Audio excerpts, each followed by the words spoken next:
ఈ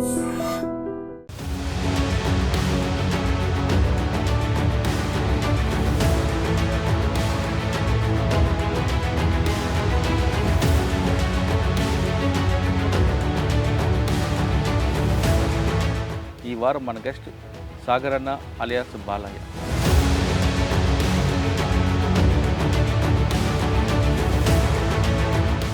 ప్రజల కోసం కార్యక్రమాలు చేపట్టారు. మీరు చేసిన దాడుల గురించి చెప్పండి ఒకసారి. అచ్చంపేట పోలీస్ స్టేషన్ ఒకటి సార్. అది ముత్తయ్య గారని సిఐ ఉండే ఒక ఆయన. ఎంతసేపు ఉన్నా దళాన్ని కొట్టేస్తున్నాం, ఇంకా 2 రోజుల 3 రోజుల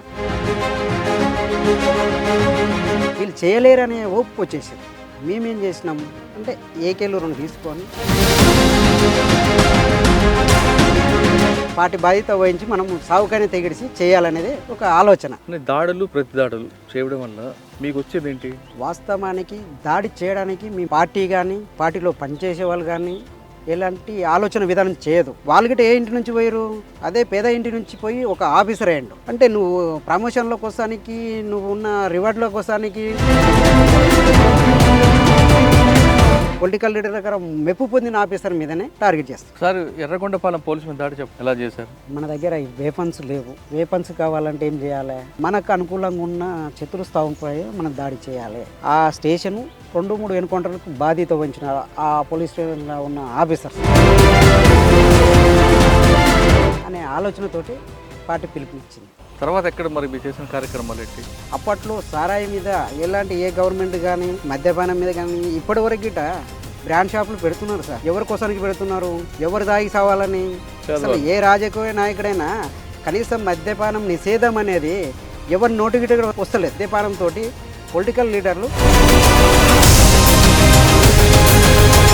పట్టుకున్నది వీళ్ళే, ప్రోత్సహించేది వీళ్ళే ఉన్నారు. Welcome to I dream.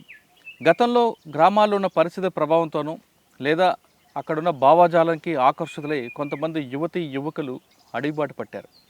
ఆ విధంగా అడవిలోకి వెళ్ళిన వాళ్ళు అక్కడ ఎండనక, వాననక, చలనక, రాత్రనక, పగలనక అడవిలో ఉండి అక్కడున్న ఆదివాసీల అభివృద్ధి కోసం నిరంతరం కృషి చేశారు. ఒకవైపు పోలీసులు, మరోవైపు పాములు తట్టుకొని ప్రజల అభివృద్ధి కోసం కృషి చేసిన వాళ్ళు కొంతకాలం తర్వాత జనజీవన శ్రవంతులు కలిశారు. ఏ కారణంతో కలిశారనేది కాసేపు పక్కన పెడితే వచ్చిన వాళ్ళ జీవన విధానం ఏ విధంగా ఉంది అని పరిచయం చేసే కార్యక్రమంలో ఈ వారం మన గెస్ట్ సాగర్ అన్న అలియాస్ బాలయ్య. సాగర్ అన్న అలియాస్ బాలన్న నల్లమల్ల ఫారెస్ట్లో ఎక్కువ కాలం పనిచేశారు. దాదాపు 8 సంవత్సరాలు పార్టీలో పనిచేసిన ఆయన ఎందుకు బయటికి రావాల్సి వచ్చింది, పార్టీలో ఉన్నప్పుడు ఆయన చేసిన కార్యక్రమాలు ఏంటి, ఆయన చేసిన యాక్షన్ ఏంటి అనే చాలా విషయాలు తెలుసుకుందాం. ఆయన ముఖ్యంగా ప్రకాశం జిల్లాలో ఎర్రగొండపాలెం పోలీస్ స్టేషన్ మీద దాడి వెనక ఆయన ఉన్నారనేది అప్పటి వార్త. అందులో వాస్తవం ఎంత అనే విషయాన్ని ఆయన తెలుసుకుందాం. అన్న నమస్తే. నమస్తే. సాగర్ అన్న alias Balanna, Yerragondapalem police station కావచ్చు లేదా మామూలు నల్లమల్ల జిల్లాలో 3 ప్రాంతాల్లో పోలీస్ స్టేషన్లో దాడి జరగాలంటే యాక్షన్ టీంలో మీరు ఉండేదని అప్పుడు పోలీసుల ఒక వాదన. అవును సార్. అంటే అప్పుడు పోలీస్ స్టేషన్ దాడి చేయడం వెనక ఉద్దేశం పార్టీ ఆదేశాలు తప్ప మీ వ్యక్తిగత కారణాలు కావు, అది కూడా ఆయుధాల కోసం మాత్రమే. ఎందుకు చేశారు, ఎందుకు వెళ్ళారు అనే ప్రశ్న సమాధానం చెప్పే ముందు మీ కుటుంబ నేపథ్యం, పార్టీలోకి ఎందుకు వెళ్ళాల్సి వచ్చింది, వెళ్ళిన తర్వాత మీరు చేసే మంచి కార్యక్రమాలు చెప్పండి. సార్, మా కుటుంబ పరిస్థితి అయితే నేను సిపిఎంలో మండల స్థాయి కార్యదర్శిగా పనిచేసినాడు. అక్కడ నుంచి ఏమైంది, సిపిఎంలో పనిచేస్తుంటేనే మాధవ్ రాష్ట్ర కమిటీ సభ్యుడు నాయన వాళ్ళకు రైతు కూలీ సంఘంలో నాయనని మీకు మాధవ్తో ఆల్రెడీ నాయన భావజాలంతో మేము ఇంటి దగ్గర ఉండి మా ఆర్థిక పరిస్థితి అప్పటికే మామూలుగా ఉంది. పార్టీ అనుభవాలు మా నాయనకు వస్తూ పోతుంటే ఆ తర్వాత మేము యాక్టివ్గా ఉండే వరకు మమ్మల్ని కూడా దగ్గర తీసుకొని మాట్లాడడం అంటే రామని చెప్పలేదు, కాకపోతే వాళ్ళు మాతో మాట్లాడే విధానాన్ని, పబ్లిక్తో మాట్లాడే విధానాన్ని మనం పక్క నుండి గమనించి పార్టీ కోసానికి పని చేయాలి కదా, వీళ్ళు చదువుకొని ఒక స్థాయిలో ఉండి జాబులు వదిలిపెట్టేసి ప్రజల కోసం పనిచేస్తున్నప్పుడు మా నాయనకు అంతో చదువుకోకుండా దాని మీద అవగాహన ఉంది కాబట్టి అప్పట్లో ఇంటికాడ ఉండి బువ్వ పెడుతూ పార్టీకి ఏదైతే అవసరాలు ఉన్నాయో ఆ అవసరాలను తీరుస్తున్నప్పుడు అంటే మేము గిట రేపు సమాజానికి ఒక సేవ చేయాలి కదా అనే ఆలోచన విధానంతో చిన్నగా పార్టీకి పని చేయడం స్టార్ట్ అయింది సార్. స్టార్ట్ అయిన తర్వాత ఇక్కడ అమ్మకు ఆరోగ్యం బాగాలేకున్నది. మేము అప్పుడు ఇల్లు వదిలి నాయన నేను జీతం ఉన్నాం వచ్చి. ఉమ్. జీతం ఉన్నప్పుడు ఏంటంటే ఇక్కడ కురమీది ఈ ఏరియా పరిస్థితి ఎంత పెద్దోళ్ళకైనా 5,500, 6,000 రూపాయలు, 7,000 రూపాయలు జీతం సార్ అప్పట్లో. అయితే ఈ జీతాలు ఉన్న గిండ్రితో పట్టించిన బర్పడ పెట్టి మామిడికాయ చికెన్ పెడితే అలా మన సున్నం నీళ్ళు ఉంటాయి కదా సార్, అది పోసి చికెన్ పెడితే బూజు వచ్చేది జీతగాలకు. సరే ఆర్థిక పరిస్థితి బాగాలేనప్పుడు వాళ్ళు కష్టం చేస్తున్నప్పుడు ఆ కష్టానికి సరిపడే తిన్నైనా పెట్టాలనేది ఆలోచన విధానం పార్టీ చెప్పింది. ఉమ్. అయితే దానికి ఏమైంది సార్ అంటే మేము చిన్న వయసులో ఉన్నాం, మా కారు పిల్లలనే తీసుకొని ఒక 20 మందిని జమ చేసింది పార్టీ. చేసి ఆ నైటు మనం ఎక్కడున్నా సరే ఆ ఏరియాలో ఒక దాడులు భూస్వామ్య ఊరగానికి కానీ వాల్ పోస్టర్లు వేయడానికి కానీ ఏ రకంగా చేయాలని పార్టీ అప్పచెప్తే దాన్ని ఫాలో అవ్వకుండా పోయారు సార్. పోయిన తర్వాత చేస్తూ ఒక 5 ఏళ్ళు చేయంగానే ఊళ్ళో టోటల్గా ఇక్కడ ఉన్న యజమానులు ఉంటారు కదా, వీడు ఏందో చేస్తున్నాడు, ఓ. వీడు వల్ల మనకు ప్రాణాల ముప్పు ఉంది అనేది టార్గెట్ చేశారు. అప్పట్లో చిన్న వయసు నాది, ఇటు పార్టీ తీసుకుపోలేకపోతుంది, ఇటు జనాలలో బతకలేకపోతున్నాను, ఇంటికాడ కుటుంబ ఆర్థిక పరిస్థితి బాగాలేదు. ఏదేమన్నా కానీ అని చెప్పేసి చిన్నగా ఉంటే జీతం ఉన్న దగ్గర నైట్ ఎంటాడే పగులు ఎంటాడేనని డిపార్ట్మెంట్. అప్పుడు లాస్ట్ బట్టలు ఇడిసి గోడంచున్న పని తప్పించుకున్న కాలాలు ఉన్నాయి. ఇంకా లాస్ట్లో ఇంకా చనిపోతా అనే చివరి స్టేజ్కి వచ్చిన తర్వాత పార్టీలోకి వెళ్ళినా సరే. అయితే పార్టీ ఎవరు మీకు బాధ్యులు? అప్పుడు జీవన్ అని చెప్పేసి కమాండర్ ఉండే సార్ ఇక్కడ అచ్చంపేట. అయితే దానికి వీళ్ళందరి పార్టీతో సంబంధం లేకుండా మాకు కేంద్ర కమిటీ సభ్యుడు మాధవ్ మాకు అంటే మాధవ్ అంటే మీ నాన్నగారికి, మా నాన్నగారికి నాకతో ఉంచేటప్పుడు ఆ సంఘాలలో ఏం చేయాలి ఏం సంగతి అనేది మాధవ్ అప్పచెప్పేది బాధ్యతలు అనేది. అయితే మా నాయన ద్వారా మాధవ్ మాకు పరిచయమైన. అయితే వచ్చేటప్పుడు వీళ్ళకు లోకల్ దళాలకు అప్పచెప్పిపోయింది మమ్మల్ని. అట్లా ఆయన్నే కమ్యూనికేషన్ చేసి అప్పచెప్పిన తర్వాత లాస్ట్కి ఆయన ఉన్నప్పుడే నేను ఉండలేను, నేను బతకలేను, నన్ను కొట్టేస్తారని చెప్పేసి మళ్ళీ ఆయన వచ్చినప్పుడే వెళ్ళిపోయినా. ఇంకా ఎవరు? మాధవ్ వచ్చినప్పుడే. ఈడ మన గణపూర్ దగ్గర ఎన్కౌంటర్ జరిగింది సార్ మనలకు. అది మీటింగ్ పెట్టి గరువుదాడి చేసి వస్తుంటే ఎన్కౌంటర్ జరిగి వాళ్ళు వస్తున్న క్రమంలో కుమ్మింగ్ చేసేటప్పుడు నేను గొర్రెల దగ్గర ఉన్నా. ఎక్కడ? గణపూర్ దగ్గర కదా సార్, ఒంగురంపల్లి అని ఇక్కడే ఉంటుంది పైన. అయితే అక్కడ ఉన్నప్పుడు ఏమైంది, కుమ్మింగ్కి వచ్చేటప్పుడు నా ఎంట పడ్డారు. ఇంకా అప్పటికి నేను ఉండలేననేది, చెప్పులు కూడా కావాలంటే వీళ్ళు ఏం చేసారు, సంతోషు నా దగ్గరకు వచ్చి తువ్వాల చెప్పులు తీసుకుపోయేటప్పుడు నా పై మీద ఉన్నాయి, నేను ఇచ్చేసిన, చెప్పులు లేవు ఎన్కౌంటర్లు వచ్చినామంటే ఇచ్చేసిన. ఆ ఇచ్చేసినప్పుడు పక్క వాళ్ళు చూసి ఎవరికో చెప్తే వాళ్ళు పార్టీకి మళ్ళా కలిసిన వీడని చెప్పేసి నా ఇంట పడడం మొదలుపెట్టారు. ఇంకా తప్పని పరిస్థితులు ఇంకా నేను ఉండలేను, బతకలేను. ఇప్పుడు ఈ స్థాయిలో నన్ను కొట్టినా పార్టీ చనిపోయినట్టు లేని నా పరిస్థితి. అది ఎవరు చంపిరో తెలియని పరిస్థితికి వస్తుంది. నేను పని చేసి ఏ లాభం, నేను ఇంత రిస్క్ పడి లేదు, పార్టీలకే శాశ్వతంగా వెళ్ళిపోదాం, అదేందో దగ్గరుండి చేస్తే అయిపోతుంది కదా, నలుగురిలో నాకు గుర్తింపు లేనప్పుడు నేను బయట ఉండి చేయడం ఎందుకు, ఇంకా ఇంత రిస్క్ తీసుకొని అని డైరెక్ట్ పార్టీలోకి వెళ్ళిపోయాను. ఇప్పుడు ఏ సంవత్సరం? 2002 సార్. 2002లో పార్టీకి పూర్తిగా అజ్ఞాతం. ఎక్కడ, ఏ ప్రాంతాలు తిరిగారు ఇప్పుడు? ఇప్పుడు ప్రస్తుతానికైతే మహబూబ్నగర్ జిల్లా మొత్తం ఫస్ట్లో తిరిగిన తర్వాత యాక్షన్లు చేయడం కానీ పబ్లిక్ దగ్గర పోయి ఆర్గనైజేషన్ చేసి వాళ్ళ సమస్యలు ఉన్నప్పుడు మెయిన్ సంతోషు, ప్రకాషు, ఈ తుమ్మల భగవంతు, రత్నం, మురళి నల్గొండ, ఇట్లా దాదాపు ఒక కార్యక్రమానికి మెయిన్ కార్యక్రమాలకు మమ్మల్ని ఉపయోగించేది. ఈ చిల్లర ఏంటంటే దళాలకే అప్పచెప్పేది ఏరియాకు. మెయిన్ నల్లమలలో సమస్యలు ఏమున్నాయి, మీకు ఇచ్చిన బాధ్యత ఏంటి? ప్లాటూన్ ఏ కమాండర్ సార్. ప్లాటూన్ ఏ కమాండర్ అంటే ముందర ఉంటుంది అనమాట, దాడికి సమసిద్ధంగా ఉండాలన్నమాట. ఓకే, నాయకత్వాన్ని కాపాడాలి, ప్లస్ మనం చేసేటప్పుడు పెట్రోలింగ్ దానికి భయతో ఉంచాలి, బయటికి వెళ్ళినప్పుడు ఏమైనా దాడులు చేయాలన్నా ఇదే వెళ్ళాలి. అంటే ఎలాంటి కష్టకాలంలో కాపాడాలన్నప్పుడు ఈ టీం బతకడానికి సావడానికే సిద్ధంగా ఉండాలన్నమాట. అట్లయితేనే ఏ టీంలో ఉంచుతారనమాట. బి టీం ఏంది నాయకత్వానికి భద్రత వహించాలి. సి టీం ఏంది వెనక నుంచి వచ్చేదాన్ని ఎదుర్కోవాలి. కానీ ఎంతసేపు ఉన్నా ఏ టీం మీదనే దాడి జరుగుతుంది. ఎంతసేపు ఉన్నా ఏమవుతుందంటే ముందర అబ్జర్వేషన్ చేసేదే, పెట్రోలింగ్ చేసేది అదే, దళానికి భద్రత ఫస్ట్ పొజిషన్ తీసుకునేది అదే. ఏ టీంలో ఎంతమంది ఉంటారు? అంటే ప్లాటూన్కి వచ్చేసి 30 నుంచి 60 మంది వరకు బయట ఉంటుంది అంట. అంటే బయట నుంచి వచ్చిన వాళ్ళు గిట్ట వాళ్ళ టీంలకు ఇంకా అప్పుడు దీనిలో తీసుకోవాల్సిందే. ఎందుకంటే దళాలని ఆడ వేరుపాటు చేయం మేము. ఎంతసేపున మైదాన ప్రాంతాల్లో పని చేసినా, నల్లమల్ల చేసినా ఈ ప్లాటూన్లో కలిసే వరకు అలా సభ్యులు జీలదీస్తాం. జీలదీసి ఏ టీం అయితే మినిమం 11 నుంచి 12 మంది ఉంటుంది.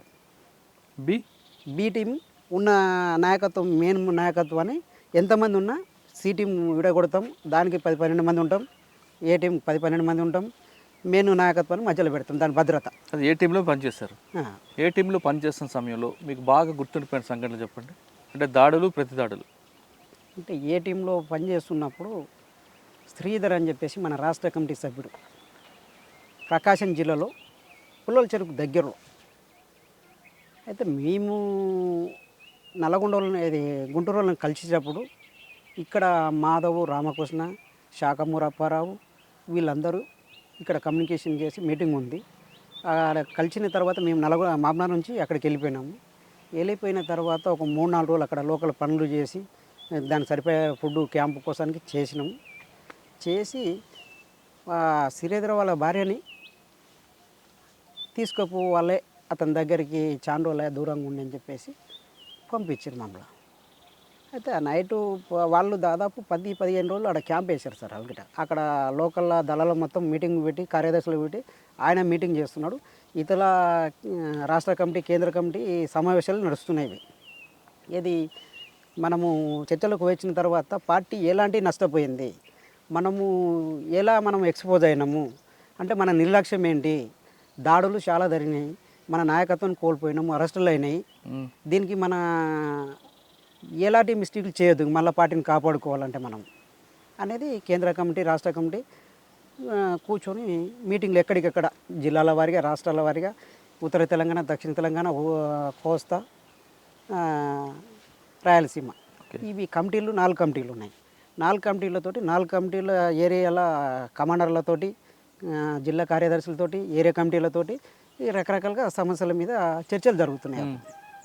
ఆ జరుగుతున్న క్రమంలో శ్రీధరు రాష్ట్ర కమిటీ సభ్యుల్లో 2వ స్థాయి ఆయన, వాళ్ళ ఏరియా ఉత్తర కోస్తా, దక్షిణ కోస్తా ఆ కార్యదర్శులతోటి మీటింగ్ పెట్టాడు. పంపించిన తర్వాత ఇంకా అక్కడ దాదాపు కొన్ని దళాలు వెళ్ళిపోయినాయి. వాళ్ళు ఒక 10-15 మందితోటి ఆ గుట్ట మీద డెన్ ఉంది. వీళ్ళ భార్యను తీసుకుపోయి అప్పచెప్తామని అదే నేటు ఈశ్వరు, నేను, రవి అని చెప్పేసి నల్గొండ పిల్లాడు, ఈ 4గురం కలిసి అలా భార్యను తీసుకుపోయి అక్కడ మేము పడుకున్నాం. సార్ ఇంకా లేట్ అయింది, రోల్ కాల్ అయిపోయింది, అన్నం పెడితే తిన్నాం, పడుకున్నాం. అయితే ఏం చేసిండు, పొద్దుగాల పూట నా ఎమ్మటి రాసాగర్ అని చెప్పేసి బాత్రూమ్కి పోయేటప్పుడు వాళ్ళిద్దరు భార్యాభర్తలు వచ్చి క్యాంప్లో కలిసి తోలుకొని పోయేటప్పుడు బాత్రూమ్కి అలా గన్మెన్లు నేను పోయాను సార్. పోయిన తర్వాత 5:30కి వెళ్ళిపోయినాం. వేళ 6-6:15కు తెల్లారుతుంది. మేము 5:30కే బాత్రూమ్కి పోయి కూర్చొని లేచిన. నేను ఫస్టే గుట్టంచుకుపోయినా, నా అందరికంటే ముందర కూర్చొని లేచి చూసినప్పుడు కవర్ సపోర్ట్ అయింది కింద. బాత్రూమ్కి ఎవరు పోయారు అని చెప్పేసి ముందుకు వెళ్ళాను సార్. నేను ముందుకు వెళ్ళే వరకు కిందికి బండలేక కిందికి కానీ మబ్బులో గాని వస్తలేదు. సరేలే అని చెప్పేసి నేను దగ్గరికి వచ్చేసిన, ఎవడో దాడి చేయడం చేసేదని చెప్పేసి దగ్గరికి వచ్చేసినప్పుడు ఈ ఈశ్వరన్న కామ్రేడ్ ఏం చేసినాడు, ఈ నన్ను జోక్ ఆడేది, కొద్దిగా చిన్న పిల్ల స్వభావం లేక జర ప్రేమగా చూసేది. ఓ శ్రీధర్ కామ్రేడ్ అయిపోలేదా, ఇంకా ఎంతసేపు కూర్చుంటావు అని చెప్పేసి పేరు పెట్టి పిలిచిండు ఇతను. అప్పటికి ఎడ్జికి వచ్చి కూర్చున్నాడు. అక్కడ శత్రువు ఎడ్జికి వచ్చి కూర్చున్నాడు. దగ్గరికి మనం ఎక్కడ దిగినా ఎడ్జి కిందగానే దిగాల. గుట్ట ఒక 10 ఎకరాల పెట్టు ప్లేన్ ఉంటుంది, కానీ మొత్తం గుట్ట. ఆ ఎడ్జి నుంచి ఎప్పుడైతే పేరు పిలిచి ఈయన పాయింట్ ఎప్పుడైతే బెల్ట్ పెట్టి సప్లై అయిందో ఆ బెల్ట్ సప్లైని కొట్టింది సార్. బెల్ట్ సప్లైని ఫైరింగ్ 1 వరకు ఫైరింగ్ ఓపెన్ చేసినాం మేము. చేసే వరకు మళ్ళీ ఏమైంది, ఈయన పక్కలంగా వెళ్ళిపోయినాయి, ఆయన తాకలేదు, బ్రష్లు కొడుతున్నాడు. వచ్చేసిన మొత్తం ఈయన పేరు అయిన వరకు శ్రీధర్ అంటే ఎవరు, రాసుకోండి సార్. ఇప్పుడు టార్గెట్ ఎవరు, అతనే. ఆ మీటింగ్ ఆ దాడికి ప్రత్యేకంగా టార్గెట్ ఆయన. అయితే ఈ పేరినంగా ఇంకా బ్రష్ల 4 వైపుల నుంచి ఫైరింగ్ వస్తుంది. అక్కడ దళం మీద స్టార్ట్ అయింది, ఇక్కడ ఈడ స్టార్ట్ అయింది. ఈ మనిషిని ఇంకా భుజాన్ని వేసుకొని గుంజుకొని వెళ్ళిపోయేటప్పుడే తొడలో పడ్డది ఆయన. తొడల వరకు ఏకే ఇప్పించేస్తుంది. ఏం కాదు నువ్వు రా రా రా రా అని గుంజుకుపోయినాం. దాదాపు ఒక 200 మీటర్లు గుంజుకుపోయే వరకు సాతిలో పడిపోయింది. ఆ పడ్డప్పుడే ఏకే పోచిగీచ ఇప్పి తీసుకుని పోండి కామ్రేడ్, మీరు ఉండకండి, వెళ్ళిపోండి అని చెప్పేసి, అయిపోయింది నా పని, వెళ్ళిపోండి అని ఇచ్చేసి, ఆ సాగు బతుకులోనే ఏకే ఇచ్చి పోచి ఇచ్చేసి వెళ్ళిపోండి అని చెప్పేసి. కంప్యూటర్ ఉండే, కంప్యూటర్ పలగొట్టం అని చెప్పేసి పలగొట్టేసినాం, రాయి ఎత్తేసి వెళ్ళిపోయినాం. అప్పటికి ఈడ 6 మంది పడిపోయారు. అక్కడ మిలిగింది ఎంతమంది, 7 మంది మిలిగాం. ఆ ఫైరింగ్లో బ్రష్లో వస్తున్నాయి, ఏ పక్క గిట్ట మనకు ఛాయిస్ లేదు. తెల్లారుతుంది, మబ్బు లైట్గా మసుకుంది, ఎవరికొవరు గుర్తుపట్టాలో అర్థం కాని పొజిషన్ మాది. లాస్ట్లో ఇంకా ఒకరికొకరు కోడ్ పెట్టి పిలుచుకొని ఆ ఫైరింగ్లోనే ఇంకా లాస్ట్ 7వ మందిలో 6వ వ్యక్తి గిట్ట పడిపోయింది. ఇంకా 6 మంది ఉన్నాం మేము. ఏం చేయాలని చెప్పేసి ఇంకా మనం బత్తం చూస్తాం. అన్ని ఏకేలు పడే కాడికి తీసుకున్నాం. ఎస్ఎల్ఆర్లు ఉన్నాయి, ఓ ఇన్సాస్ ఉంది, దాన్ని తీసుకొని అయ్యా మనం ఏమున్నా 1+4 ఫైరింగ్ ఓవర్ ఇస్తుంటే ఓవర్ వెళ్ళిపోవాలా, పొజిషన్లో తీసుకొని మళ్ళీ కొట్టాలి. ఎంతసేపు అయినా సరే మనము బతుకుతాం, కానీ ప్రాణాలతో దొరకదు మనం. చలపండి అని చెప్పేసి ఇంకా 6 మందిమి, 3 పోతే 3 రావాలి, 3 పోతే 3 రావాలి. అది దాదాపు పొద్దుగాల 5:30కు స్టార్ట్ అయిన ఫైరింగ్ మధ్యాహ్నం 1 అయింది సార్. ఆ గుట్ట దిగడానికి లాస్ట్కు ఎవరు మూత్రం వాళ్ళు పట్టుకొని తాగాను. తిండి లేదు. ఆ ఫైరింగ్లో ధూప విపరీతంగా అవుతుంది సార్. అప్పుడు తప్పని పరిస్థితి అని చెప్పేసి కిందికి వెళ్ళి మూత్రాలు చేతిలో పట్టుకొని తాగుతుంటే చాలా ఇబ్బందికరంగా అనిపించింది సార్. అక్కడ నుంచి బయటికి వెళ్ళేసి రాష్ట్ర కమిటీకి వచ్చి కలిసి ఇది పరిస్థితి జరిగిందని చెప్పేసి వెళ్ళిపోయిన తర్వాత శ్రీధర్ జేబులో ఒక లెటర్ దొరికింది. ప్రజా సంఘాలకు మీటింగ్ ఉందనేది, ఎవరెవరు వస్తారనేది రాసి ఉంది అలా. ఆ ఏపీటీకి 2 పంపించారు, 2 ఏకేలు ఇచ్చి పరిస్థితి లెటరు వీళ్ళు చదవలే, పోలీస్ డిపార్ట్మెంట్ లెటర్ దొరికిందని చెప్పలేదు. అక్కడికి వచ్చి దాంట్లో ఒక వ్యక్తి కోవట్ ఉన్నాడు అలా. ఆ వ్యక్తి క్యాంపుకి ఫస్ట్ ఈయన సపరేట్ లెటర్ పోయింది, నాకు ఎవరికి కోవట్కు. ఆ లెటర్ పట్టుకొని దాడి జరిగింది. అదే ఏపీటీకి మమ్మల్ని పంపించారు, ఈశ్వర్ అనే వ్యక్తిని, నన్ను మళ్ళా పంపిస్తే సార్ అక్కడికి పోయిన తర్వాత నయం వచ్చిండు. అసలు పోలీసులు రాలే, మళ్ళా నయం వచ్చిండు. వచ్చేసి మేమేమో ఇద్దరం ఒకటే సైజు ఉన్నాం సార్, చిన్నగా ఉన్నాం మేము, ఒక హైట్ లేము, లావు లేము, వానికి అంత క్యాజువల్ చేయడానికి పోయిన నయం. ఇట్లా చెయ్యి దగ్గరకు వచ్చేసింది సార్. కార్లోంచి దిగి చెయ్యి దగ్గర పెట్టాడు, చెలో తీసి చెట్లలో దుంకి ఏకే లోడ్ చేసినాం, వెళ్ళిపోయింది పని. అక్కడ నుంచి ఆ ఏపీటీ వదిలేసినాం, వచ్చి ఇది జరిగిందని చెప్పి. వచ్చిన తర్వాత ఇంకా దీనికి మనం ప్రతీకారం ఏదైనా దాడి చేయాలని చెప్పేసి ప్రకాశం జిల్లాలో పోలీసులు కుమ్మింగ్కి వచ్చారు. కుమ్మింగ్కి వచ్చి ఆగిన తర్వాత అక్కడ దాడి చేయాలి. ఫస్ట్ రాకెట్ లాంచర్, అదే ఫస్ట్ ఇప్పుడు దొరికిన రాకెట్ లాంచర్ మావోయిస్టుల కాడ మనకు 2005లో దొరికిన రాకెట్ లాంచర్.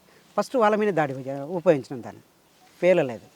పేలకపోతే గ్రానైల్ వేసి ఫైరింగ్ చేసి వెళ్ళి వచ్చేసినాం. ఎందుకంటే మనం ఏమనకపోతే మన మీద దాడులు జరుగుతాయి, ఎంతసేపు ఉన్నా మనం ఎక్కడికక్కడ అడ్డుకోవాలి. దాడులు అనేది మనం ప్రతి దాడి చేస్తేనే ఈయనకి డిఫెన్స్లోకి వెళ్ళిపోతాడు, లేకపోతే మనం చేయకపోతే డిఫెన్స్లోకి వెళ్ళిపోవడం అనేది క్యాంపెనింగ్ తీసుకున్నాం. తీసుకొని అక్కడ ఆడ చేసిన తర్వాత మళ్ళా ఎర్రగొండపురం పోలీస్ స్టేషన్ మీద ఫైరింగ్ చేసి అక్కడి నుంచి వచ్చేసి మన బోరాపూర్ దగ్గర క్యాంపుపై ఇద్దరమే, కిరణ్ నేనంటేనే ఇద్దరం పని మీద పోయి వాడు క్యాంప్ వేసిండు. మనం ఉత్తగింది పోవాలా, మనం దాడి చేస్తేనే మనకి భయం అనేది ఉంటుంది అనేది ఇద్దరం చెరు 4 తూటాలు కొట్టినాం కావాలని చెప్పేసి. కొట్టిన తర్వాత డీజీపీ వచ్చి క్యాంపు మీద పరామర్శించి 4 తూటలకు ఫైరింగ్ ఓడ్చుకోని వాళ్ళు క్యాంపు 100 మంది క్యాంప్ వేసి డీజీపీ వచ్చి హెలికాప్టర్లో దిగి రాత్రి కాల్ చేసిరు సార్. అంటే నువ్వు కొమ్మికి వచ్చినోనివి అక్కడ ఉన్న చెంచులని రకరకాలుగా ఇబ్బంది పెట్టారు సార్. ఆ నైటు చెంచోలని 3 పెంటల చెంచోలని అడ్డం పెట్టుకొని పడుకున్నాడు. ఒకసారి ఎర్రగొండపాలెం పోలీసు మీద దాడి చెప్పు, ఎలా చేశారు? అదే సార్, అయితే యాక్చువల్గా మన దగ్గర వేపన్స్ లేవు. వేపన్స్ కావాలంటే ఏం చేయాలి? శత్రువుకు మనకు అనుకూలంగా ఉన్న శత్రుస్థావంపై మనం దాడి చేయాలి. దాడి చేయాలంటే మన కాడ ఉన్నంత బలగాన్ని ఉపయోగించాలి. మన దగ్గర ఉన్న వేపన్స్ అన్నీ ఉపయోగించి కంట్రోల్కి తెచ్చుకోవాలి అనే ఆలోచన చేసినప్పుడు దాన్ని చేసే ముందులో రిహార్సల్ చేసి క్యాంపు టీంలు ఏ టీం ఏ దాడి చేయాలి, ఏ టైంలో ఏ టీం సపోర్ట్గా ఉండాలి అనేది దాన్ని ప్రిపేర్ చేసి ఆ స్టేషను 2-3 ఎన్కౌంటర్లకు బాధ్యత వహించిన ఆ పోలీస్ స్టేషన్లో ఉన్న ఆఫీసర్స్. అయితే ఇది ఎప్పటికైనా మనకు ప్రమాదకరమే, ప్లస్ ఆయుధాలు కావాలి మనకు. దీన్ని ఏదో రకంగా శత్రువుని డిఫెన్స్లోకి నెట్టాలి అనే ఆలోచనతోటి పార్టీ పిలుపునిచ్చింది. పిలుపును అనుకూలంగా దాడి చేయాల్సి వచ్చేసింది. ఎన్ని గంటలకు చేశారు? అది సాయంత్రం 6-6:15 అయింది సార్. సక్సెస్ అయ్యారా? అంటే మొత్తం కాలేకపోయినాం. అవతల వైపు సగం తీయగలిగినాం కానీ మొత్తం పూర్తిగా చేయలేకపోయినాం. అప్పుడు ఎవరు మీకు ఎస్పీ అప్పుడు ఉండేవారు? ఎర్రగొండపాలెం ప్రకాశం అంటే అప్పుడు రెడ్డి ఉండే సార్. ఏం పేరు ఉండే, అతని పేరు మైపాల్ రెడ్డి ఏదో ఉండే సార్. అదే అయితే యాదికి లేదు. మనము మన ఈ ఏరియాలో ఎవరు ఉన్నారని చెప్పగలుగుతాం కానీ మనం అవసరానికి పోయి వచ్చేది. అని Yerragondapalem rocket launcher first time పిలిచారు, పోలీస్ స్టేషన్ మీద అటాక్. తర్వాత ఎక్కడ మరి మీరు చేసిన కార్యక్రమాలు ఏంటి? నాది టోటల్గా మాబ్నార్ సార్, ఎక్కువ సార్. నేను తిరిగిది ఆర్గనైజర్ కానీ నా ప్లాటును తిరగడం కానీ ఇక్కడ ఉన్న చెంచుల సమస్యల మీద మెయిన్. అక్కడ ఆర్థికంగా వాళ్ళకి ఎలాంటి ప్రోత్సాహం ఐటీడీ కానీ గవర్నమెంట్ కానీ ఎలాంటి ప్రోత్సాహాలు లేవు సార్. వాళ్ళకి ఎంతసేపు ఉన్నా వాళ్ళ జ్వరాలు వచ్చి చనిపోయినా కానీ పట్టించుకున్న నాదుడు లేడు. అప్పట్లో ఏంటంటే ప్రత్యేకంగా చెంచులని ఎట్లా రక్షించాలి, మనం వాళ్ళతోటి ఎట్లా వ్యవసాయం చేపియాలా, ఈ బయట నుంచి వచ్చిన వ్యక్తులు సారాయికి బానిసలను చేసి వాళ్ళ దగ్గర ఉన్న మేక పిల్లలు ఉన్న వాళ్ళు చెట్టు బంకలు తెచ్చినా ఏర్లు తెచ్చినా ఏం తెచ్చినా వాళ్ళకి సారాయి పోచడం, వాళ్ళకి ఎలాంటి తిండి లేకుండా బయట నుంచి గ్రామాల నుంచి సారాయి తీసుకొచ్చి పోసి అన్ని ప్రతి వస్తువు తీసుకుపోతున్నారు. ఇది కాదు పరిస్థితి. మనం దగ్గరుండి పార్టీ క్యాంపెయినింగ్, మనం వీళ్ళకి వ్యవసాయం నేర్పాలి, సారాయిని ఫస్ట్ అడ్డుకోవాలి. మనము దీని మద్యపాన నిషేధాన్ని ఖచ్చితంగా మనము దీన్ని ప్రతిష్టంగా చేయాలి. గ్రామాలైనా సరే, ఇక్కడ ఆదివాసుల కోసానికైనా సరే, ఎక్కడైనా సరే మనం ప్రత్యేకంగా దీని మీద మనము దృష్టి పెడితేనే ప్రజలు సంసారం మీద కానీ వాళ్ళ తిండి ఆహారం మీద ఆకలి అనేది ఇవన్నీ కూడా మీరు చేశారు. చేసాం. సక్సెస్ అయ్యారా? అయ్యాం సార్, 90% అయినట్టే. ఎందుకంటే అప్పట్లో సారాయి మీద ఎలాంటి ఏ గవర్నమెంట్ కానీ మద్యపానం మీద కానీ ఇప్పటివరకు గిట బ్రాండ్ షాపులు పెడుతున్నారు సార్. ఎవరి కోసానికి పెడుతున్నారు?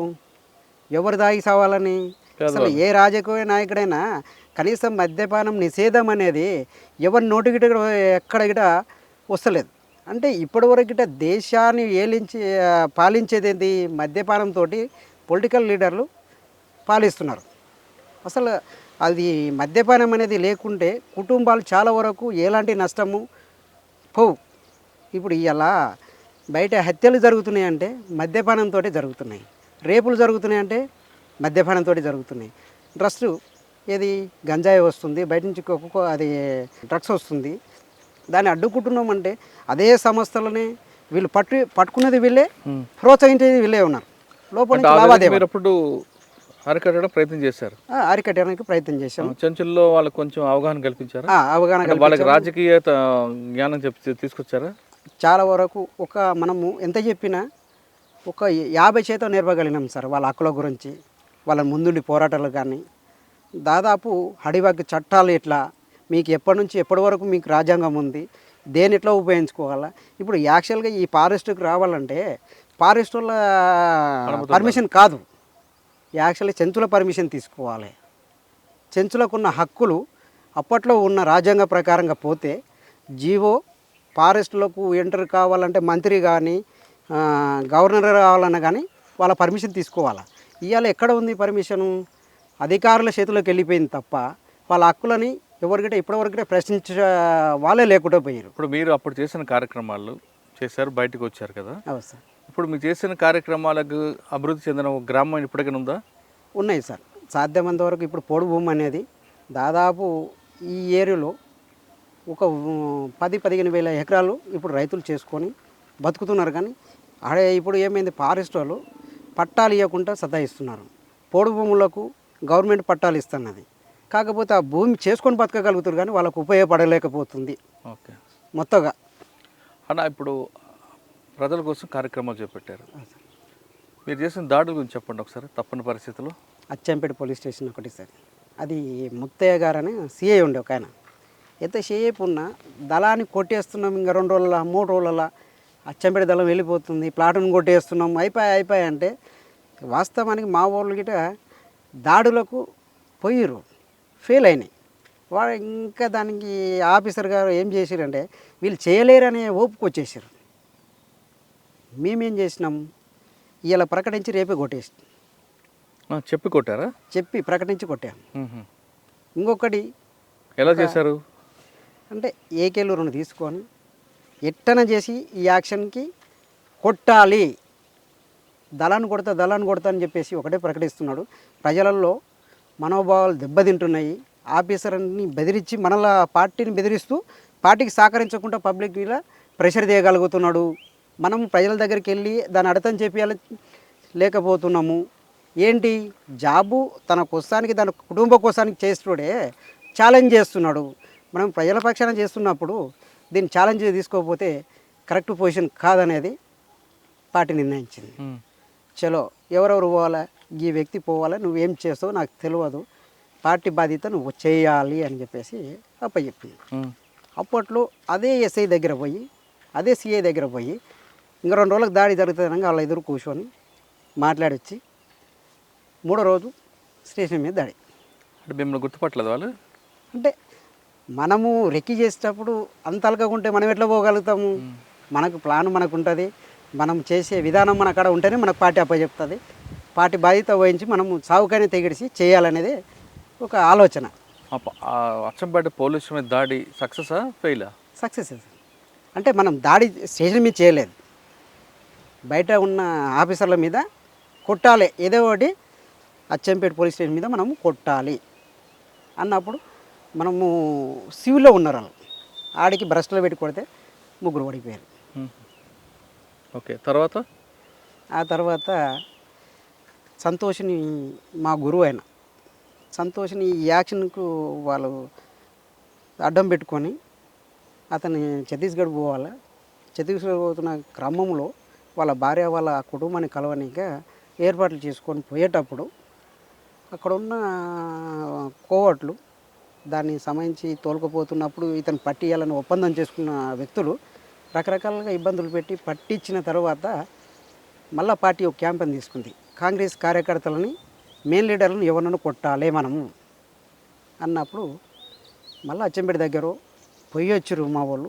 ఫెయిల్ అయిన తర్వాత మళ్ళీ దాన్నే మళ్ళీ ప్రయత్నించినాం. ఎవరు అవతల బాధ్యతలు? అవతల కాంగ్రెస్ కార్యకర్త, ఈతల పార్టీ బాధ్యత మనం ఊహించినాం. కాంగ్రెస్ పార్టీ కార్యకర్త. ఓకే. అయితే ఆ తర్వాత మనము వచ్చిన తర్వాత అదొకటే కాదు, మనము పెద్ద మొత్తంలో మనం ఒక నాయకుని కోల్పోయినాం. దీనికి ప్రతీకారం దాడులు ఇంకా ఉండాలి అనే ఆలోచనతోటి మళ్ళా స్టార్ట్ అయినాయి. అక్కడ నుంచి పోయి ఆత్మకూరు ఎస్ఐని కొట్టాం. ఆత్మకూరు తర్వాత ఇంకా తర్వాత మళ్ళీ మన మీద దాడి 7 వరకు పసుపుల దగ్గర వచ్చిన దగ్గర దాడులు జరిగినాయి. వాళ్ళ బైక్ల మీద మనం నడిచి దాడులు ప్రతి దాడులు చేయడం వల్ల మీకు వచ్చేది ఏంటి? అంటే మేము ప్రతిదాడి వాళ్ళకి చేయాలనేది. కుటుంబాలు ఉంటాయి కదా పోలీసులకి. అయితే దీంట్లో ఏంది సార్ అంటే వాస్తవానికి దాడి చేయడానికి మేము ఎలాంటి పార్టీ కానీ పార్టీలో పనిచేసే వాళ్ళు కానీ ఎలాంటి ఆలోచన విధానం చేయదు. అయితే పార్టీ విధానాన్ని మనము ముందుకు తీసుకుపోయేటప్పుడు పొలిటికల్ లీడర్ల భద్రత కోసానికి డిపార్ట్మెంట్ తయారు చేసుకున్నారు. అది ఎవరి కోసానికి? ప్రజలకు ఉపయోగపడే వ్యవస్థ అయితే ఇప్పటివరకు కాదు. అది ఎంతసేపు ఉన్న పొలిటికల్ లీడర్కు దేశాన్ని దోసుక తినే వాళ్ళకు భద్రత కోసానికే తప్ప ఎలాంటి ప్రయోజనాలు లేవు. ఆ సంస్థని అడ్డు పెట్టుకొని పార్టీని దాడులు చేయడము, ప్రజల మీద దాడులు చేయడము, దాన్ని తప్పని పరిస్థితుల్లో వాళ్ళ మీద దాడులు చేయాల్సి వస్తుంది. అంటే వాళ్ళని ఏదో వాళ్ళకిట ఏ ఇంటి నుంచి పోయారు? అదే పేద ఇంటి నుంచి పోయి ఒక ఆఫీసర్ అయ్యిండు. ఆ ఆఫీసర్కు కనీసము డ్యూటీ చేసేటప్పుడు మానవత్వం ఉన్న ఆఫీసర్ ఏమో దాడులు చేయడు, అతను టార్గెట్ చేయడు. అంటే నువ్వు ప్రమోషన్ల కోసానికి, నువ్వు ఉన్న రివార్డుల కోసానికి ఉరుకులాడి దాడులు చేసి పొలిటికల్ లీడర్ దగ్గర మెప్పు పొందిన ఆఫీసర్ మీదనే టార్గెట్ చేస్తాం. మీరు మొత్తం ఎన్ని సంవత్సరాలు? 8 సంవత్సరాలు ఉన్నారా? 8 సంవత్సరాలు. 8 సంవత్సరాల నుంచి మరి ఎందుకు బయటకు వచ్చారు? దాడుల్లో చురుకైన వ్యక్తిగా ఉన్న వ్యక్తి. అయితే నా ఆరోగ్యం సంవత్సరం వరకు ఆరోగ్య సమస్య బాగా ఎంటాడింది. ఎంటాడిన తప్పు క్రమంలో ఇంకా నేను తప్పని పరిస్థితుల్లో పానంతో దొరికింది అనుకో ఎక్కడన్నా, పార్టీకి నా వల్ల డ్యామేజ్ అవుతుంది. ఎందుకు? నేను ఆడికి చెప్పిన నా ఆరోగ్యము ఖరాబ్ అయిన తర్వాత గిట 3 నెలలు పార్టీకి చెప్పిన నా వల్ల అవుతలే బయటకు వెళ్తా అని. పార్టీ చెప్పినట్టే వండుకుంటూ వచ్చిన నేను. వండుకుంటూ వచ్చి ఆ తర్వాత వెళ్ళిపోయినా పార్టీకి నేను ఎలాంటి ఎంటిక మందం గిట పార్టీ మీకు అనుమతి ఇచ్చిందా? ఇచ్చింది. పోదుగాను ఆగు గివులాడింది. ఈయన పరిస్థితిలో నేను ఉండలేను, నా వల్ల అయితలేదు అని చెప్పి వెళ్ళినా సార్. ఎవరి ద్వారా మీరు లొంగిపోయారు? లొంగిపోలేదు సార్. ఒక 3 నెలలు నేను పార్టీకి ఏడ నష్టం చేస్తానో, నన్ను ఏమైనా ఇబ్బంది పెడతారో, నా భార్యకు కొంచెం ఎస్టీ అమ్మాయి, ఆమెకు మెచ్యూరిటీ ఎక్కడన్నా డిపార్ట్మెంట్ ఇబ్బంది పెట్టి పార్టీ గురించి చెప్తుందేమో అనే విధానానికి జడ్చర్లో పోయి మేస్త్రి పని చేసుకుని బతికినా సార్ నేను. 3 నెలలు చేసుకున్నాక జ్వరంతో చేసుకొని నా పొట్ట గడుపుతూ తప్పని పరిస్థితుల్లో మా కుటుంబాన్ని తీసుకొచ్చి ఇదే అమరాబాద్ పోలీస్ స్టేషన్లో మా అత్తని మా అమ్మని తీసుకొచ్చి మేళ పెట్టి లొంగువాడు మేళ మీరు రాండి కొడక అని చెప్పేసి పిలుపునిచ్చారు. అప్పటికి నాకేందంటే కాకగడ్డలై సిమెంట్ పడక అప్పటికి జ్వరం ఉండి నేను ఏమో చనిపోతానేమని నా భార్యకు ఒక టెన్షన్ మొదలైంది. ఇంకా పోదాంపా ఏదైతే ఏదైతుంది మీ వాళ్ళ కడుకు ఆలోచన తీసుకుందాంపా అంటే మా వాళ్ళు అప్పట్లో పరిస్థితి బాగాలేక నేను వచ్చిన నీ కొడుకు అని చెప్పేసి ఒత్తిడి చేసినందుకు హైదరాబాద్లో పోయి కూలి చేసుకుని బతుకురు మా వాళ్ళు. అయితే ఇక్కడ భువనపల్లిలో మా అన్న ఉంటాడు, అతను బాగా లైక్ చేస్తాం. అతను ఏం చేసిన సీఎస్ఐకి ఇంటిమేషన్ ఇచ్చుకున్నాడు. మనం పోయి ఇంటికాడ పోయిన తర్వాత నా కోసం ప్రత్యేకంగా ల్యాండ్ ఫోన్ పెట్టుకున్నాడు. పెట్టుకొని ఆడికి పోయిన తర్వాత మా పెద్దమ్మ గడిపోతే మా అన్నకు ఫోన్ చేసి చెప్పి అప్పుడు సీఎస్ఐ తోటి మా అన్న కలిసి వచ్చి బండ్లాడ పెట్టుకొని వచ్చి ఆ గొర్రెల వండుకున్నాయి. వీళ్ళ మీద నమ్మకం లేక నాకేమైనా ప్రాబ్లం అవుతుంది, ఎక్కడ వెళ్ళలేను కదా ఇంటి నుంచి అని చెప్పేసి బయట పోయి పండుకున్నాను. బయట కూర్చున్న తర్వాత ఏందిరా మరి సరెండర్ అవుతావా ఏం సంగతి అని అడిగాను. లేదన్న ఫస్ట్ అమ్మ నాయన కాడికి పోవాలి నేను. అమ్మ నాయన కాడికి పోయిన తర్వాత అప్పుడు ఆలోచన చేస్తా. చలో అమ్మ నాయన ఏడ చేస్తారు, ఆయన హోమ్ మినిస్టర్ ఇంట్లో నాయన పని చేస్తున్నాడు, ఇది గోడను నీళ్ళు పట్టాల. అయితే సరెండర్ అయితే ఏంటంటే మనం ఆడికి పోతే జానారెడ్డి అప్పుడు అక్కడికి పోతే మనం మన సొంత ఆలోచన పోవాలన్నా వద్దా అనేది కొద్దిగా కుటుంబంతో డిస్కషన్ చేయాలి. ఆరోగ్యం కుదుటపడ్డంగా వెళ్ళాలన్నా లేకపోతే మన సరెండర్ కావాలన్నా అనే ఆలోచన సందిగ్ధంలో ఉన్నా. బయటకైతే వచ్చిన మళ్ళీ నా వల్ల పార్టీకి ఎలాంటి నష్టం జరుగుతుంది అని ఆలోచన చేసుకొని స్థిరంగా కొద్దిగా ఎటుగా కూడా అయిపోయినా, మధ్యలోనే అయిపోయినా. ఈయన పట్టించిన తర్వాత నైట్ 1 గంటలకు అరే బండి ఉంది మా అమ్మ నాయన అక్కడికి పోదాం హైదరాబాదు. అమ్మ ఎడ ఉంది, నేను వస్తా సరెండర్ అయ్యేటప్పుడు పోతా ఇంకా ఇలా మా పెద్దమ్మ వాళ్ళ ఇంటికి పోతా. ఈ నుంచి మా ఇంటికి పోయింది, గోనంపల్లి పోయింది. యాక్చువల్గా ఈ నుంచి ఆడికి పోయిందంటే నాకు 2 గంటల టైం మా ఇంటికి పోనీక. వీళ్ళు చెప్పిన ఒక్క మాట మీ అమ్మ ఇంటికాడ ఉందంటే వెళ్ళిపోతా. వీళ్ళ స్వార్థం కోసానికి నన్ను నేనే మూసిపెట్టి మా అమ్మకి తెలియకుండా నన్ను నైట్ 1కి పట్టించు. గిరి అని ఒక్క పిలుపు పిలిస్తే సార్ ఈ పెంటగడలను పెంటపుట్టి అలా ఫుల్ ఉంది అది వానాకాలం దశదీపాలకు గిరి అని ఒక పేరు పెట్టి పిలిస్తే బండ్లేమో స్కూల్లో పెట్టిరు మా అన్న కదా నేను నమ్మి ఉంటే దాదాపు 40 మంది దగ్గర ఉండు అప్పుడు ఉరికొచ్చి ఎస్ఐ పట్టుకొని హీరో హీరో హీరో అంటాను అంటే ఆ రాత్రి సరే నీవు బాగుండవు మాట్లాడినావు బాగుంది అదే నేనే వేపన్ తీసుకొని దాడి చేసింది అనుకో ఎవరు అక్కడ నువ్వు తోలుకొచ్చిన వాళ్ళు నష్టపోయినా కష్టమే ఇక్కడ నేను చనిపోయినా మా అమ్మనైనా ఊరుకోరు కదా అంటే అప్పట్లో డైరెక్ట్ అడిగాడు నన్ను ఒక కానిస్టేబుల్ ఇప్పుడు కొట్టేసి ఎవరు దిక్కు నీకు అని అడిగాడు సార్ నేను చచ్చిపోయే ముందర ఒక్కనైనా చంపుతా మిమ్మల్ని చంపుతా సార్ అని చెప్పిన అన్న వరకు ఎస్ఐ ఉండి తిట్టిండు వాళ్ళని తిట్టినాక బంద్ చేసినాక ఆ నైట్ తీసుకొచ్చేసి ఆయన ఇంట్లోనే పండబెట్టుకున్నాడు పండబెట్టుకొని తెల్లారి నిద్ర కాసి పొద్దుగాల తీసుకుపోయి సరైన చేసింది సార్ ఇక్కడ మామనారు అయితే నాకు అప్పటి వరకు నన్ను ఉంచుతారనే నమ్మకం అయితే లేదు ఓకే ఎందుకంటే 199 కేసులు వాళ్ళ మీద దాడులు చేసినవి ఉన్నాయి గట్టి ఆఫెన్స్లే ఉన్నాయి అయితే నన్ను ఎట్లా ఉంచరు అనేది నా ఆలోచన విధానం ఇంకా పొద్దుగాల వీళ్ళందరినీ మాజీలని నన్ను మంగళాన్ని పిలిచి కటింగ్ చేయించి ఓ జత బట్టలు తెప్పించి వాళ్ళ మా భార్యకి ఇచ్చి తానం చేయించి బయటికి కంపౌండ్లోకి తీసిన తర్వాత వీళ్ళందరూ కంపౌండ్లో కానీ వస్తే బతికినారు అనుకున్నాను అప్పటి వరకు నేను లేను కొట్టేస్తారు ఎప్పుడో సరే అయితే కొట్టేస్తారని డిసైడ్ అయినా సరెండర్ అయిపోయారు. అరెస్ట్ చేశారా లేదు పంపించారా? ఇంకా సరెండర్ చూపించారు సార్. ఇంకా అంటే ఈయన మా అన్న పెద్ద మనిషి టీడీపీ తాలూకా ఇన్ఛార్జ్ అనమాట. అప్పుడు ఎవరు ఎస్పీ ఎవరు అప్పుడు చార్చిన మేడం. అయితే వాళ్ళు ఆఫీసర్ సరెండర్ అయిన తర్వాత మీకు ప్రభుత్వం ఇచ్చిన పథకాలు అందే అంటే సరెండర్ అయిన తర్వాత మనకు డిపార్ట్మెంటు వాళ్ళకు డంపులు చూపించలేదని పబ్లిక్ని చూపించలేదు, మీకు సహకరించిన వాళ్ళు చూపించలేదని చెప్పేసి కొద్దిగా ఇబ్బందికరంగానే ఉన్నది. కానీ మజీద్ సిఐ గారు సరే ఆయన ఒక మానవత్వంతో ఆయన నీ బతుకు తీరు పెట్టరా, నువ్వు సరే మాకంటే సహకరించకపోతే నీ బతికెట్లా ఏం చేస్తావు అని ఆలోచన చేస్తే ఈ ఎస్ఐని అడిగితే ఇది కార్పొరేషన్ కోసానికి బండి తెచ్చుకుందామని నా బతుకు తెరువు కోసానికి సరెండర్ అయినప్పుడు కార్పొరేషన్ నుంచి సపోర్ట్ చేస్తే బండి తెచ్చుకుందామని సుమో కోసం లెటర్ తెచ్చుకున్నాను సార్. ఆ లెటర్ చింపేసాను సార్, నేను ఇది తెచ్చుకున్నా, మీరు సహకరించండి, మాట్లాడాను ఆఫీసర్ తోటి అని చెప్పేసి ఐటీడీపీఓ కాడికి పోయి. ఎవరు చెప్పారు? ఎస్ఐ పేరు శ్రీనివాసులు. ఇంకా రషి బోషి అంటే ఆయన కాళ్ళ కింద మనం ఎంతసేపు ఒక వర్కర్ లెక్క పనిచేయాలనే ధోరణిలో పోయిండు. అందరూ మాజీల లెక్క చేస్తాడు ఈయన, ఇంటడేమనే ఆలోచన చేసాను. నువ్వు నాకు ఏది పెట్టకున్నా సరే నా బతుకు నేను బతుకు నా స్వేచ్ఛగా వదిలిపెట్టాల అని చెప్పేసి అప్పుడు సిఐ దగ్గర పోయి కూర్చొని, నీకు బాధ ఏంటంటే, సార్ నా పరిస్థితి ఇది కాదు, నేను పోయి ఓన్గా పని చేసుకుంటా, నన్ను ఇచ్చలు కూడా విడిచిపెట్టాలి, నేను పార్టీకి నష్టం చేయను, మీకు నష్టం చేయను, నాకు నా సమాజంలో పబ్లిక్ ఉన్నారు కదా వాళ్ళతో పాటు వాళ్ళకి న్యాయం చేస్తూ నేను కూడా నా బతుకు దేలాడుకోవాలా, మరి ఏం సార్ ఎన్ని రోజులు ఉండాలి మీ స్టేషన్లో అని ఒక వారం 10 రోజులు గెస్ట్ హౌస్ ఇచ్చారు నాకు సపరేట్గా. అప్పుడు ఈ రజిత రమాకాంత్ వీళ్ళందరూ సరెండర్ అయ్యి మళ్ళీ ఆ గెస్ట్ హౌస్కి చేరారు.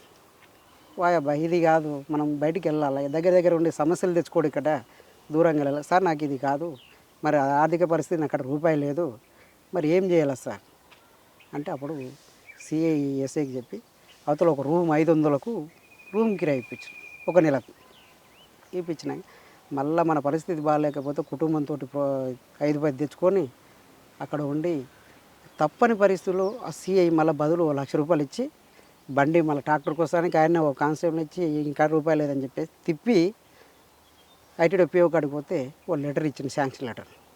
అది మళ్ళీ ఏం చేయాలి, సేమ్ మళ్ళీ ప్రైవేట్గా మనం వీళ్ళు సరెండర్ అయిన తర్వాత మనకేదో ప్రోత్సహిస్తారు, గవర్నమెంట్ ఏదో వస్తుంది అనే భావన పబ్లిక్లో కల్పిస్తారు తప్ప ప్రైవేట్ ఫైనాన్స్కి సపరేట్గా మనం తెచ్చుకున్నా అది ఆరామ్స్ సార్. ఇది మళ్ళీ ఈ ఆఫీసర్లతోటి సహకరించామని చెప్పాలి, ఆ బ్యాంకుని గీములాడాలి, మళ్ళీ ఫైనాన్స్ని గీములాడాలి, ఈ రకరకాలుగా పట్టా మన మీద ఉంటేనే వాళ్ళు లోన్ ఇస్తారు. అట్లా లాస్ట్కు తిరిగి మా అత్తగారి భూమి మా మామ పేరు మీద ఉంటే దాన్ని ఏం చేసిండు, మా బామ్మడిది పెద్ద బామ్మడిది తప్పదు ఈయన పట్ట చేసుకుంటే ఈయనకే పోతుందేమో అనే అపోహలు వాళ్ళకి నేర్పారు. అయితే అతను ఏం చేసిండు, ఒక బుక్ తయారు చేసి బ్యాంకులో ఇచ్చిండు. బ్యాంకులు ఇచ్చి తిరిగి ఆయన మసీ సరే తిట్టిండు, మీ బామ్మడిది మీ శిలనే కదా 10 మందిలో బతున్నాడు, ఎట్లా మీరు పొలిటికల్గా ఆయన టార్గెట్ చేయడం ఇప్పుడు కాదు, దూరంగా ఉన్నప్పుడు పార్టీలో ఉన్నప్పుడు టార్గెట్ ఇవ్వం, కానీ పబ్లిక్లోకి వచ్చినప్పుడు మీరు అందరూ సహకరిస్తేనే వాళ్ళు బతుకుతేనే మీకు ట్రాక్టర్ లోన్ వచ్చినప్పుడు అప్పుడు గవర్నమెంట్ లోన్ ఇచ్చింది, ఏది ఎస్బీఐ బ్యాంక్లో లోన్ ఇచ్చింది. అవి ఇచ్చిన తర్వాత కడుతూ పోయినా ఎంత పోయినా కానీ మనకు వచ్చిన 200-300 వస్తే మనము మితికిదిగా పోతుంది అది. లాస్ట్లో కట్టంగా 270కి బండి మనకు తెలియకుండా గుంజుకుపోయారు ఎవరు? బ్యాంక్ వాళ్ళు. ఇంకా దేవుడు అని చెప్పేసి మళ్ళీ ప్రైవేట్ ఫైనాన్స్లో పోయి ఇప్పుడు ఏం చేస్తున్నారు మరి? ఇప్పుడు ప్రస్తుతానికి ట్రాక్టర్ ఉంది సార్, ట్రాక్టర్ నడుపుకుంటున్నారు. ట్రాక్టర్ నడుపు. ఈ మధ్యకాలంలో నయీం అనే వ్యక్తి ఎప్పుడు మీకు ఎదురయ్యాడు? ఒక్కసారి మీకు మిస్ అయ్యాడు అక్కడ ఏపీటీలో. అయితే 3 సార్లు మిస్ అయినాను సార్. అయితే ఈడ మన పరాబాద్ కోట అని చెప్పేసి ఈ శేషన్ అని ముననూరు అంటాడు, అతను బొంత పార్వతమ్మ అని బొంత లింగమే అని చనిపోయాడు పార్టీలో. పార్వతమ్మల చెల్లెని శేషయ్య చేసుకున్నాడు. అయితే వీళ్ళు ఏంటంటే అప్పుడు ఆర్థిక పరిస్థితి బాగాలేదనే విధానం కాదు అది, టూరిజంలో నయం ఇతను పెట్టించిండు అక్కడ. అంటే శేషన్ అని. అయితే దాని విషయం ఎలా ఏమైంది సార్ అంటే, పార్టీకి చెందిన వ్యక్తిగత ఆడపిల్ల అంటే ఎలాంటి ఎక్స్పోజింగ్ చేయొద్దు, మనము ఇబ్బంది పెట్టవద్దు అనే ఆలోచన విధానంలో అతను ఏమనలేదు, మేము హెచ్చరించేది కానీ ఏమనలేదు. అయితే ఆడ ఏపిటి ఉంటే నయం స్మార్ట్గా తయారయ్యారు. అంతవరకు జుంపాలు ఉండేది సార్. ఆ వచ్చిన టైంలో నీట్గా కట్ చేసుకున్నాడు, హాయిగా ఉన్నాడు, ఒక టూరిస్ట్ లెక్క ఉన్నాడు అన్నమాట. అయితే పోతుంటే తిరుగుతుంటే అయితే యాక్చువల్గా నేనేంది ఈ వ్యక్తి ఓడబ్బా కొత్తగా వచ్చిండు, ఎప్పుడైనా గడ్డం కానీ ఏదైనా మాస్క్ కానీ ఉండేది, ఆ రోజు మాస్క్ లేదు, నెత్తి లేదు, ఏదో ఒక పొలిటికల్ లీడర్ లేక తిరుగుతున్నాడు. ఏందబ్బా అని చెప్పేసి కిరణ్ అనే పిల్లగాడు అతను అబ్జర్వేషన్ చేసిండు. అయితే టార్గెట్ ఏంటంటే మేమిద్దరం బయటికి వెళ్తాం, అలా ఆయనను కొట్టేయద్దు, పానంతుకు దొరకాలి మేము, అలా ఆలోచన విధానం. అయితే ఆ పిల్లాడు అంతకంటే ముందే చెప్పిండు, ఆడికి వస్తుండే ఖచ్చితంగా జాగ్రత్త అని చెప్పేసి చెప్పాను. నేనేం చేసిన ఇక తిరుగుతా దగ్గరికి వచ్చేసాను సార్. ఇట్లా నేను పోతుంటే సింపుల్గా లుంగి కట్టుకొని పోతుంటే వచ్చేసి దగ్గరికి వచ్చి రేట అనుకోనికి పోయాను. మళ్ళా చేలో వెళ్ళిపోయినా, వేపన్ లేదు నా దగ్గర. వెళ్ళిపోయిన తర్వాత మళ్ళీ నయం పలానా వ్యక్తి అని చెప్పేసి అతను తీసుకొచ్చి ఇంటర్గేషన్ చేసినాక నేను చేస్తలేను, ఆయన ఎవరో తెలియదు అని చెప్పేసి చేసిన మాట్లాడండి. అక్కడ నుంచి ఎలగొట్టిన తర్వాత వచ్చేసి మళ్ళీ మున్నలో సేమ్ అదే పని చేసాను. తప్పని పరిస్థితుల్లో కొట్టినాం మేము. కొట్టిన తర్వాత మందలు ఇచ్చిన తర్వాత మళ్ళీ టోటల్గా నయం దగ్గరికి వెళ్ళిపోయాను. ఇక చేశాను అట్లా జరిగింది సార్ అది. ఓకే, ఇప్పుడు చివరిగా ప్రశ్న చెప్పండి. నల్లమలలో ఒకప్పుడు వెళ్ళారు, పనిచేశారు, వచ్చారు, ట్రాక్టర్తో జీవితం నడుపుతున్నారు కదా సార్, మీ పరిస్థితి ఎలాగుంది? కుటుంబ ఆర్థిక పరిస్థితి సాధారణంగా మాజీ మావోయిస్టులు అంటే సెటిల్మెంట్ చేసుకుంటూ బతుకుతారని ఒక అపోహ ఉంది బయట. మీరు ఆ సెటిల్మెంట్ చేస్తున్నారా, లేదు ప్రశాంత జీవితం కొనసాగిస్తున్నారా? సార్ ఇప్పటివరకైనా నా పద్ధతి ఏంటంటే, పార్టీ నేర్పింది ఒక్క ప్రజాస్వామ్యంలో ఒక వ్యక్తిని గౌరవిస్తూ వాళ్ళకున్న సమస్యను కానీ మనకున్న సమస్యను కానీ ఆర్థిక లావాదేవీలు కాకుండా ఒక ప్రేమతో ఎలా చేయించుకోవాలనేది నేను పార్టీ దగ్గర నేర్చుకున్న విధానం సార్. నాకు ఇప్పటివరకు నేను ఆర్థిక పరిస్థితి లావాదేవీల కోసానికి నేను ఇయ్యాలని కాదు, ఇంకా ఎప్పటికీ నేను చచ్చేంత వరకు నేను ఆశించన్నది. నాకు కావాల్సింది ఏంటంటే వ్యక్తులు కావాలి, అలా ప్రేమ కావాలి నాకు తప్ప నేను ఎలాంటి సెటిల్మెంట్ కానీ వాళ్ళ దగ్గర లావాదేవీలు ఏమైనా వస్తాయా అనేది ఎప్పటికంటే నేను భావించలేదు సార్. ఇప్పటివరకు నాకు ఆ పార్టీ ఏదైతే నేర్పిందో దాని మీదే నేను కట్టుబడి ఉన్నా. ఇప్పటికైనా నేను ఎలాంటి రాజకీయ నాయకులు పిలిచినా ప్రజల ఆ గేరీలో కానీ ఆ చుట్టుపక్కల ఏ సమస్య ఉందో ఆ సమస్య మీద డైరెక్ట్ పోరాడతా, నేను డైరెక్టే మాట్లాడతా. వాళ్ళు కోపం పెట్టుకుంటున్న మీద కానీ నేను ఎన్నడిగిట దానికి లొంగను. నేను ఎంతసేపునో ఇప్పటికే నేను చనిపోయేంత వరకు నేను ఎప్పటికిట నేనున్న ఏరియాలో నా కాడికి అన్న వచ్చిన వారికి ఎలాంటి సమస్య ఉన్నా ఎదురుపడతా సార్. పార్టీకి దూరమైన ప్రజల సమస్యల పోరాటాలు మాత్రం ముందే ఉండాలంటున్నాడు సాగర్ అలియాస్ బాలన్న. పార్టీ నేర్పిన క్రమశిక్షణ, పార్టీ నేర్పిన సిద్ధాంతం దానికి ఇప్పుడు నరాన ఉంది. నేను దూరంగా ఉండొచ్చు కానీ ప్రజల సమస్యలకు ఎక్కడొచ్చినా ఎప్పుడు నిరంతరం అందుబాటులో ఉంటారంటూ చెప్తున్నారు. సాధారణంగా మాజీ మావోయిస్టులు అనగానే సెటిల్మెంట్ చేసుకుంటూ బాగా సెటిల్ అవుతారని ఒక అపోహ నుండి ఇప్పుడు మనం చూస్తున్న మాజీ మావోయిస్టులు అందరూ కూడా సాధారణ జీవితం గడుపుతున్నారు. వీళ్ళు ప్రజల కోసం పనిచేశారు, కానీ ఇప్పుడు వాళ్ళ జీవన విధానం చూస్తుంటే చాలా చెప్పకూడని పరిస్థితుల్లో ఆర్థిక ఇబ్బందులు ఎదుర్కొంటున్నారు. కాబట్టి మాజీ మావోయిస్టులు అనగానే ఒక అపోహ నుంచి బయటికి రండి అంటూ ఈ ఇంటర్వ్యూ యొక్క ముఖ్య ఉద్దేశం. మరి ఇంకొక ఇంటర్వ్యూలో మళ్ళీ కలుద్దాం. అంతవరకు నమస్తే, థ్యాంక్ యూ అండ్ నమస్తే అన్న, థ్యాంక్ యూ. థ్యాంక్ యూ అండి.